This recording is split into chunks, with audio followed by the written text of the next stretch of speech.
hoje, muita coisa mudou e as teorias de Fromm sobre a destrutividade humana nunca estiveram tão atuais. O mundo está vivendo várias guerras simultâneas que afetam toda a cadeia produtiva, que vai desde o plantio de lavouras aqui no extremo oeste do Rio Grande do Sul até a economia global e a crise energética. Além disso, essas guerras elas estão sendo pautadas pelo domínio das grandes potências e a ameaça de invadir países em vulnerabilidade. Para que eles possam se apossar das riquezas desses países, as riquezas estão pautadas no petróleo, nas terras raras, na água e outras commodities importantes para a cadeia industrial. Essas disputas acendem um alerta e uma preocupação mundial com uma nova corrida armamentista nuclear. Países como França, Japão, Polônia e até mesmo a Alemanha voltaram a discutir abertamente sobre o fortalecimento de suas capacidades de defesa, incluindo a dissuasão nuclear.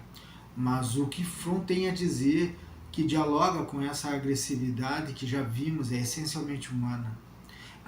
Esse tipo de agressão nos diferencia dos demais animais, mas nem por isso deixa de ser uma característica biológica. Ela é uma conduta humana. Na segunda parte do livro, Erich Fromm trouxe a ideia dos dados comprobatórios contra a tese extintivista. E essa ideia de percorrer várias teorias do conhecimento, nós vamos trazer aqui nos próximos vídeos. Sou Flávio Rodrigues, psicanalista, e vou retomar o livro Anatomia da Destrutividade Humana e dar prosseguimento à trilogia que ainda tem outros livros como Coração do Homem e Ter ou Ser. No capítulo 5 da obra de Erich Fromm, Anatomia da Destrutividade Humana, intitulado Neurofisiologia, é o capítulo de abertura que trata de sua argumentação contra a tese extintivista, especialmente a tese de Konrad Lorenz. O autor utiliza dados da ciência do cérebro para demonstrar que a agressividade humana não é um instinto que se acumula e precisa de descarga, mas sim uma resposta a ameaças. Para Erich Fromm, a relação entre psicologia e neurofisiologia seria importante para que se pudesse entender, para se criar ou entender melhor o que é o ser humano. Fromm propõe uma ciência do homem a partir da relação entre essas duas áreas do conhecimento, psicologia e neurofisiologia.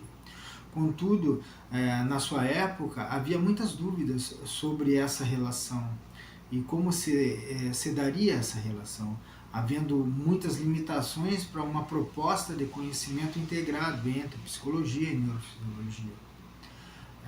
A neurofisiologia da época ainda estaria longe de explicar totalmente a mente humana, embora se tivesse vários estudos importantes que ainda são referência para nós, como os modelos de Penfield e Frank Ramus, e antes disso Camilo Golgi e Santiago Ramon y Cajal. Para defender a sua ideia de uma abordagem sociobiológica da psicanálise, Erich Fromm nos afirma que o humano só pode ser compreendido se perceber uma interconexão entre todos os aspectos que formam um humano. Além disso, aponta que o homem o homem como ser que evolui biológica e historicamente,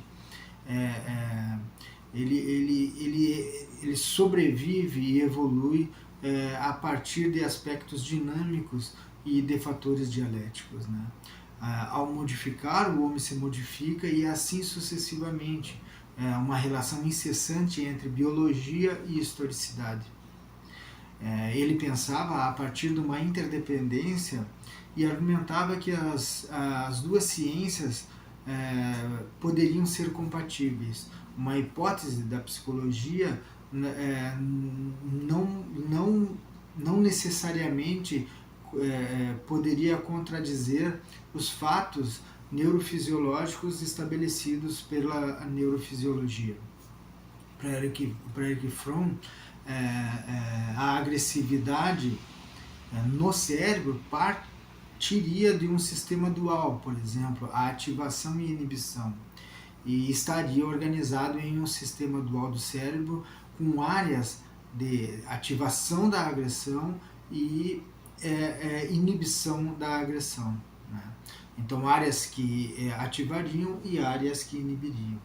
Esse sistema funcionaria em equilíbrio dentro de uma normalidade, a menos que existisse algum estímulo específico, interno ou externo, a agressão permaneceria num estado de equilíbrio, pois os centros de ativação e inibição se manteriam equilibrados. Fromm cita estudos de Clover e Busse, onde a destruição da amígdala tornou animais incapazes de reações violentas, enquanto a lesão de centros inibitórios provocou a agressividade permanente, né? Por outro lado, Erich Fromm traz também a função defensiva da agressão, e isso ele diz, né, que seria uma reação à ameaça, né? E aí ele traz aqui para nós que a conclusão fundamental da neurofisiologia é que o cérebro possui mecanismos neurais inatos que mobilizariam o comportamento agressivo de luta ou fuga, como também de paralisia, e isso ocorreria quando houvesse uma ameaça à sobrevivência, tanto do indivíduo quanto da espécie. Nesse sentido, existe uma característica de adaptatividade da agressão, né? Então, esse tipo de agressão é biologicamente adaptativo e, para o Erich Fromm, estaria a serviço da vida, não sendo uma pulsão, como apontava Freud, né, que se geraria espontaneamente, né, que seria uma parte da fisiologia se gerando ali um impulso, como Erich Fromm chamava. Luta e fuga, ambas essas reações biológicas ao perigo, né, seria algo que vai ser uma resposta adaptativa a algum tipo de ameaça, né? Fromm nota que a cultura muitas vezes tenta suprimir os instintos de fuga através de conceitos como honra, enquanto valoriza o instinto de luta, né? No entanto, são partes de uma agressão adaptativa, ou seja, está a serviço da vida, é biofílica, né? Então, existe uma distinção entre a agressão predatória, essa de invadir um país para pegar suas riquezas, que antes era o ouro dos incas, dos maias, na invasão espanhola, ou os minerais, a própria madeira do Brasil na invasão de Portugal ao Brasil, né? Então, essa agressão predatória, existe uma diferença entre a defensiva, né? Então, uma agressão predatória e uma agressão defensiva, ela tem bases neurológicas diferentes. Fromm destaca que a base neurológica da agressão de um predador, por exemplo, no mundo animal, seria para a busca da alimentação. É distinta de uma agressão defensiva de luta contra um inimigo. E mesmo assim, nesses dois casos, seria ainda um aspecto adaptativo e um aspecto que estaria a favor da vida, ou de proteção à vida. E nesses dois casos, existe uma ausência de raiva no predador. O predador não ataca com raiva. O comportamento é orientado para um objetivo, o alimento ou a defesa. Já é diferente de compreender a partir do modelo hidráulico de Lorenz, né? Então, Fromm rejeita a espontaneidade da agressão, né? Ele afirma categoricamente que a interpretação hidráulica não é confirmada por evidências neurofisiológicas, né? Onde a energia agressiva se acumula como água no reservatório e que depois faz com que exploda essa agressão.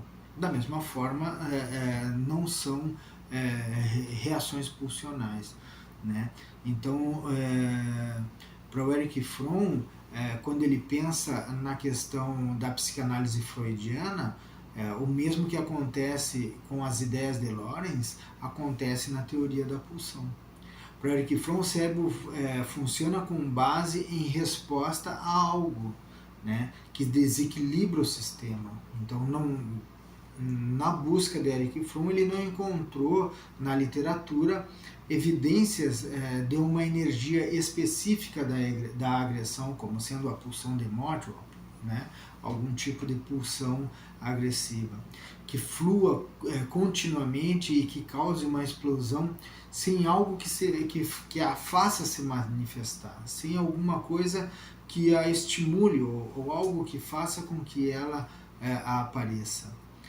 No caso especificamente da agressão maligna, para Erich Fromm, em sua época, havia uma certa lacuna na neurofisiologia, porque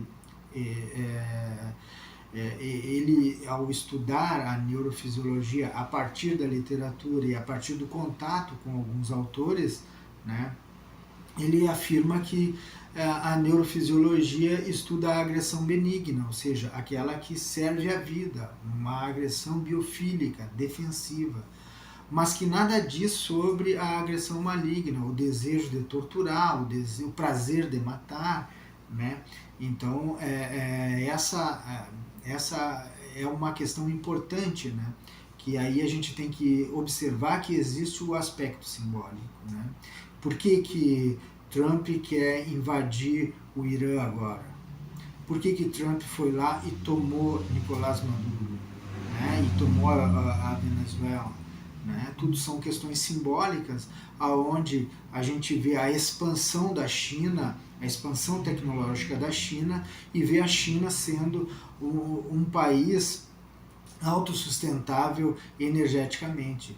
Né? E uma mudança energética que vem desde a criação das hidrelétricas nos anos 2000, né, até hoje, com o avanço da tecnologia e a mudança econômica drástica que existe na China.